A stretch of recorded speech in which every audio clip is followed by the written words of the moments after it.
నమస్తే.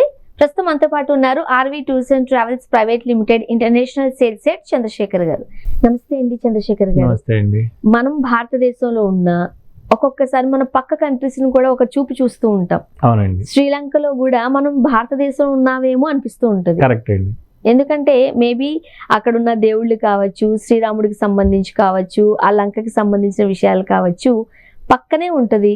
ఇది మన ఇండియాలో ఉన్న ఫీలింగ్ ఉంటది. అవునండి కదా. అవునండి. కానీ శ్రీలంక చాలా బ్యూటిఫుల్ గా ఉంటుంది. చాలా ప్లేసెస్ చాలా బ్యూటిఫుల్ అండి.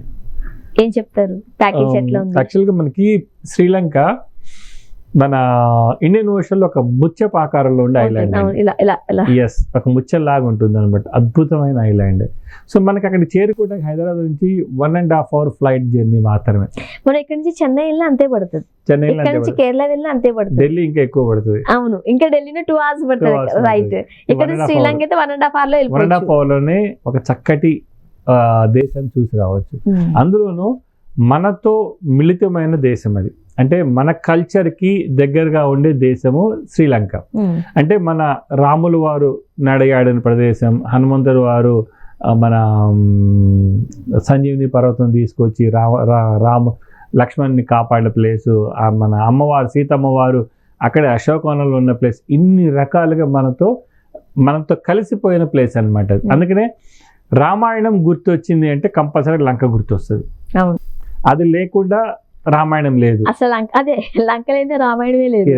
సో అంటే 11 నెలలు రాములు వారు సీతమ్మ వారి కోసం అక్కడికి వెళ్ళి రావణుడితో యుద్ధం చేసి అమ్మవారిని తిరిగి తీసుకొచ్చారు. అందుకని దానికి గుర్తులుగా చాలా ప్లేసెస్ ఉన్నాయండి అక్కడ. సో వాటితో కలగలిపి డివోషనల్ యాజ్ వెల్ యాజ్ మనకి నేచర్ అండ్ సీ, ఈ 3 కలగలిపిన ప్లేస్ శ్రీలంక. అంటే డివోషనల్గా ఎట్లా అంటే చెప్పాక రాముల వారికి సంబంధించిన ప్లేసెస్ ఉన్నాయి. అంటే 2 శివాలయాలు ఉన్నాయి. 2 శివాలయాలు కూడా మునీశ్వర్ అనే టెంపుల్, మన్వారి అనే టెంపుల్ ఉన్నాయి. మునీశ్వరన్ టెంపుల్ కూడా రాముల వారు మనకి అప్పటికే స్వయంభూగా శివయ్య ఉంటే పూజ చేసి మనకి బ్రహ్మహత్య పాతకం తరుణోపాయం అడిగిన ప్లేస్. ఆ స్థల పురాణం ప్రకారం రావణాసుడిని సంహరించిన తర్వాత రాములు వారు పుష్పక విమానంలో అయోధ్య వస్తూ ఉంటే బ్రహ్మహత్య పాతకం వెంటాడుతూ ఉంటుంది. అక్కడికి వచ్చిన ప్లేస్ తర్వాత రాముల వారు స్వామిని ప్రార్థిస్తే తరుణోపాయంగా 4 శివలింగాలు ప్రతిష్ఠించాలని చెప్తారు. ఆ మొట్టమొదటి శివలింగం ప్రతిష్ఠించింది మన్వారి టెంపుల్, అక్కడ దగ్గరలోనే ఉంటుంది. సో అంటే సైకతలింగం మట్టితో చేసిన లింగం అప్పటి నుంచి ఇప్పటికి కూడా అక్కడ చాలామంది రాజులు గుళ్ళకు కూడగొట్టారు, తర్వాత చాలా రకాలు చేసినా కూడా మన ఆధ్యాత్మికంగా వాళ్ళు మనల్ని అట్లానే అక్కడ శ్రీలంకన్స్ మనకి అట్లానే దాన్ని ఆ విధంగానే ఉంచారు. ఆ 2 టెంపుల్, మునీశ్వరన్ టెంపుల్ అండ్ మన్వారి టెంపుల్ 2 కూడా. అది చూసుకొని మనము హబ్రానా అనే ఏరియాకి వెళ్తాం. అంటే అది ఎక్కడ ఉంటుందంటే ట్రింకోమలికి దగ్గరలో. ఈ ట్రింకోమలి ఏంటంటే మనకి అష్టాదశ శక్తి పీఠాల్లో మొట్టమొదటి శక్తి పీఠం ఉంది అక్కడ. అంటే లంకాయాం శాంకరీదేవి అని మన అష్టాదశ శక్తి పీఠాల్లో స్టార్టింగ్ నుంచి చదువుకుంటూ వస్తారు. సో ఆ శక్తి పీఠం శ్రీలంకలో ఉంది. అది కూడా ట్రింకోమలి. ఆ ట్రింకోమలిలో కూడా టెంపుల్ పేరు తిరుకోనేశ్వరం. ఓకే. సో ఆ తిరుకోనేశ్వరం నుంచి ట్రింకోమలి అని వచ్చింది. అంటే తిరుకోనేశ్వరం ఏంటంటే శివయ్య పేరు తిరుకోనేశ్వరుడు, అమ్మవారి పేరు శాంకరీదేవి. ఈ 2 టెంపుల్ కూడా, ఈ 2 అమ్మవారు అయ్యవారు కూడా ఒకటే టెంపుల్లో ఉంటారు. చక్కగా వెళ్ళిన వాళ్ళందరూ కూడా చక్కగా పూజ చేసుకొని వస్తారు. అక్కడ ఇంకొక ప్లేస్ రావణ హాట్ వెల్స్ అని ఉంది. రావణ హాట్ వెల్స్ అంటే అక్కడ మనకి రామేశ్వరంలో 21 బావులు ఉంటాయండి.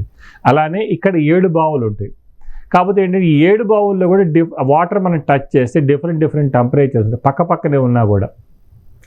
దానికి అక్కడ స్థల పురాణం ప్రకారం ఏంటంటే రావణాసురుడు వాళ్ళ మదర్ ఉంటారు అన్నమాట, తల్లి చనిపోతారు, కైకసి అని. చనిపోయినప్పుడు దాన్ని అంత్యక్రియల కోసం తన త్రిశూలంతో కొడితే ఏర్పాటైన బావులు అని చెప్తారు. సో అవి కూడా మనం దర్శనం చేసుకుంటాం. దర్శనం అక్కడి నుంచి బయలుదేరి క్యాండీ వస్తాం. మనకి నార్మల్గా Sri Lanka Buddhist country, 90% of the people Buddhist. కానీ అది కూడా హిందూ దేశంగానే పరిగణిస్తూ ఉంటాం. యాక్చువల్గా చెప్పాలంటే దానికి అట్లా పేరు ఉంది. ఎస్. సో మనకి వెళ్ళే దారిలోనే బౌద్ధ ఆరామాలు వస్తాయి. ఒక గోల్డెన్ కేవ్ టెంపుల్ అని ఉంది. ఆ గోల్డెన్ కేవ్ టెంపుల్ బుద్ధ భగవాన్ని కూడా చూస్తాం మనం. బయట క్యాండీ వస్తాం. ఆ క్యాండీ కూడా ఇప్పుడు కొలంబో దగ్గర జయవర్ధన్ కోటె అనేది వాళ్ళ యొక్క మన క్యాపిటల్. అంతకుముందు క్యాండీనే ఉండేది. ఓకే. క్యాండీ మొత్తం కూడా వరల్డ్ హెరిటేజ్ సైట్, సిటీ మొత్తం కూడా. సో అందుకు ఎందుకు వచ్చిందంటే అక్కడ మనకి బుద్ధ భగవానుడు పన్ను ఉంది, టూత్ రిలిక్ టెంపుల్ ఉంది. అందువలన అది మొత్తాన్ని కూడా వరల్డ్ హెరిటేజ్ సైట్ కింద మనకి దాన్ని ఏమంటారు డిక్లేర్ చేశారు. వరల్డ్ హెరిటేజ్ సైట్ కింద డిక్లేర్ చేశారు దాన్ని. అది కూడా ఒక రాజు ప్యాలెస్లో ఉంది, దానికి సంబంధించిన స్టోరీ ఉంది మళ్ళీ అక్కడ. సో అది తర్వాత అక్కడి నుంచి బయలుదేరి మనము నువారెలి అనే ఏరియా ఉంది, దాన్ని లిటిల్ ఇంగ్లాండ్ అంటారు. అంటే అంత చల్లగా అంత బాగుంటుంది అనమాట. అక్కడే మన అశోకవనం ఉంది. అమ్మవారిని ఆ కూర్చోబెట్టిన ప్లేస్లో ఇప్పుడు 2 రామాలయాలు అక్కడ కట్టారు. అక్కడే హనుమంతుడి వారి పాదముద్ర కూడా ఉంది. ఈ 2 కూడా దర్శనం చేసుకొని మధ్యలో రాంబోడ హనుమాన్ టెంపుల్ అని ఉంది. చెన్మయ మిషన్ వాళ్ళు దాన్ని మెయింటైన్ చేస్తున్నారు, అది కూడా చూసుకుంటా. అక్కడ man made lake, Gregory lake అని ఉంది. అన్ని తేయాకు తోటలు. మన క్యాండీ నుంచి బయలుదేరి నువారెలి వచ్చి మళ్ళీ వెనక్కి వెళ్ళే వరకు కూడా చక్కటి ప్రకృతి రమణీయత అందాలండి. శ్రీలంక అంటే అదే బ్యూటీ అండి. ఒక పక్క డివోషనల్ గా దేవాలయాలను దర్శించవచ్చు, బౌద్ధ రామాలను దర్శించవచ్చు, మరో పక్క నేచర్ ను కూడా ఎంజాయ్ చేయొచ్చు. సో మనం అసలు ఎన్ని రోజుల్లో చెప్పలేదు మీరు, ఇది 6 రోజుల టూర్ అండి. 6 days లో మన ఐటినరీ 5 nights 6 days. ఓకే. ఇప్పుడు కొంతమంది దేవాలయాలు వద్దు, ఓన్లీ నేచర్ కావాలనుకోవచ్చు, సెపరేట్ ప్యాకేజ్ ఉంటుందండి. అది ఎన్ని డేస్? అది వాళ్ళు శ్రీలంక మొత్తం చూడాలనుకుంటే మనకి 15 రోజులైనా సరిపోతుంది. ఓన్లీ నేచర్ అంటే బీచ్ మొత్తం అంతా కూడా ఐలాండ్ కదండి, బీచ్ మొత్తం ఉన్నాయి. తర్వాత నేషనల్ పార్క్స్ ఉన్నాయి, తర్వాత మనకి ఇప్పుడు నువారెలి అని చెప్పి హిల్ స్టేషన్స్ ఉన్నాయి. తర్వాత మనకి అడ్వెంచర్ యాక్టివిటీస్, ఎల్లా అనే ఏరియాలో అడ్వెంచర్ యాక్టివిటీస్ ఉంటాయి. తర్వాత మిరిసా అనే ఏరియాలో బీచ్ ఉన్నాయి, అక్కడ నుంచి వేల్ వాచింగ్కి వెళ్ళొచ్చు. బెంతోట అనే ఏరియా ఉంది, అదొక బీచ్ సిటీ. మళ్ళీ అలా చాలా ఏరియాలు ఉన్నాయి అన్నమాట. సో మనం ఏంటంటే పర్టికులర్ ఈ 5 nights 6 days ఈ 3 కలగలిపినట్టు టూర్ తీసుకొని వస్తున్నాం మనం. డివోషనల్ ప్లస్ మనకి nature as well as sea కూడా. లాస్ట్ డే రోజు బెంతోట అని చెప్పాను కదా ఇందాక మీకు, బెంతోట సిటీకి వెళ్తాం మనం, వెళ్ళి ఆ బీచ్ అందాలు కూడా చూస్తాం. అక్కడ వీలుంటే కనుక బోట్లో షికారు కూడా చేస్తాం బెంతోటలో చూసుకొని. కొలంబో వచ్చి కొలంబోలో కూడా మరికొన్ని ఇంపార్టెంట్ ప్లేసెస్ ఉన్నాయి, అవన్నీ చూసుకొని బ్యాక్ మనం హైదరాబాద్ వస్తాం. ఇవన్నీ కూడా 5 nights 6 days ఓన్లీ 59,000 రూపీస్లోనే. అదే చాలా తక్కువ అమౌంట్, చాలా తక్కువ. దీంట్లో ఫ్లైట్ టికెట్స్ ఉన్నాయి, లగ్జరీ హోటల్ అకామిడేషన్స్ ఉంటాయి, బ్రేక్ఫాస్ట్ లంచ్ డిన్నర్ ఉంటుంది. ఇక్కడ స్పెషాలిటీ అంటే బ్రేక్ఫాస్ట్ అండ్ డిన్నర్ మీరు ఏ హోటల్లో అయితే స్టే చేస్తారో ఆ హోటల్లోనే ఉంటుంది అనమాట. లంచ్ మాత్రం మనం వెళ్ళే ప్లేసుల ప్రకారం మనకు ఆల్రెడీ ముందే ఫిక్స్డ్ రెస్టారెంట్స్ ఉంటాయి, అక్కడ మనకి లంచ్ ఉంటుంది. సో బ్రేక్ఫాస్ట్ లంచ్ డిన్నర్ ఉంటుంది, ట్రాన్స్పోర్టేషన్ ఉంటుంది. సో వీసా ఇప్పుడు మనకి ఇండియన్స్కి ఫ్రీ ఉంది, ఈ వీసా తీసుకోవాలి, ఈ వీసా మనం తీసుకుంటాము. సో అది కూడా కలగలిపి మొత్తం ప్యాకేజ్ 59,000 రూపీస్. ఇప్పుడు ఎవరైనా శ్రీలంక వెళ్ళాలనుకుంటే ఎన్ని డేస్ ముందే మీకు చెప్పాలి? మనకి 1 month or 1.5 months, ఎందుకంటే మనం ఒక క్యాలెండర్ డేట్స్ ఇస్తామండి. ఇయర్ మొత్తంలో కూడా ప్రతి మంత్ 1 or 2 dates ఉంటాయి. ఆ 2 dates ప్రకారం ఏం చేస్తాం, మనం ముందే కొన్ని సీట్స్ బ్లాక్ చేసుకుంటాం. ఒక్కొక్కసారి ఆ సీట్ బ్లాక్ చేసుకున్నంత కాలం ఏంటంటే మనకి సేమ్ ప్యాకేజీ, అది వాళ్ళు 1 month ముందు రానియండి, 15 days ముందు రానియండి, లేకపోతే 1.5 month ముందు, ఆ సీట్స్ అట్లానే ఉంటాయి. అయిపోయిన తర్వాత మాత్రం ఏమవుతుంది అంటే మనకి మళ్ళీ వాళ్ళు రేట్స్ ప్రకారం తీసుకోవాల్సింది. అందువల్ల ఏంటంటే as early as possible booking చేసుకుంటే మనకి ఫ్లైట్ ఛార్జెస్ తగ్గుతాయి. మనకి అదే రేట్లో ఆ ప్యాకేజ్ రేట్ ఏదైతే ఉందో అదే రేట్లో వస్తారు వాళ్ళు.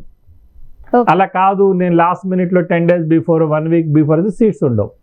సీట్స్ లేనప్పుడు లేదు నాకు కంపల్సరీ ఆ డేటే కావాలి అంటే కనుక అప్పుడు ఆ ఫ్లైట్ రేట్స్ ఏ రేట్ అయితే ఉందో దాని ప్రకారం ఆ ఎక్స్ట్రా ఛార్జెస్ పే చేసుకొని రావాల్సి వస్తుంది. అంటే గ్రూప్ తో వెళ్ళాలంటే గ్రూప్ తో వెళ్ళొచ్చు, లేదు మేము కస్టమైజ్ లో వెళ్తామని అనుకుంటే మీరు దానికి కూడా ప్లాన్ చేసి ఇస్తాము. ఈ గ్రూప్ డిపార్చర్స్ అడ్వాంటేజ్ అది, ఎందుకంటే అందరూ మన తెలుగు మాట్లాడే వాళ్ళే ఉంటారు, ఒక తెలుగు స్పీకింగ్ టూర్ మేనేజర్ వెళ్తారు, అన్ని చక్కగా చూసుకొని రావచ్చు. అదే కాదనుకోండి మీరు కస్టమైజ్ అనుకోండి, ఎస్ మనం అన్ని ఫాలో అప్ చేస్తాం, అన్ని సేమ్ ఇలానే ఉంటాయి, మనం ఫాలో అప్ చేస్తాం. కాదంటే ఒక తెలుగు టూర్ మేనేజర్ మాత్రం ఉండరు అంతే. అది మినిమం ఎంత మంది ఉంటే టూర్ మేనేజర్ ఉంటారు? 20 members అండి. 20 members ఉంటే మనతో పాటు టూర్ మేనేజర్ వస్తారు.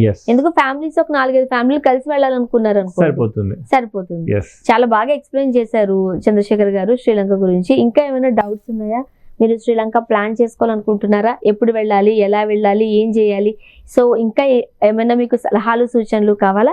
వెంటనే కింద స్క్రోల్ నెంబర్కి కాల్ చేయండి. So RV tours and travel సిబ్బంది మీకు అందుబాటులోకి వస్తారు. మీకు ఎలాంటి డౌట్ ఉన్నా చక్కగా క్లారిటీగా ఎక్స్ప్లెయిన్ చేస్తారు. అట్ ద సేమ్ టైం మీరు ఎలా వెళ్ళాలి అనేది కూడా గైడ్ చేస్తారు. Thank you so much Chandrasekhar.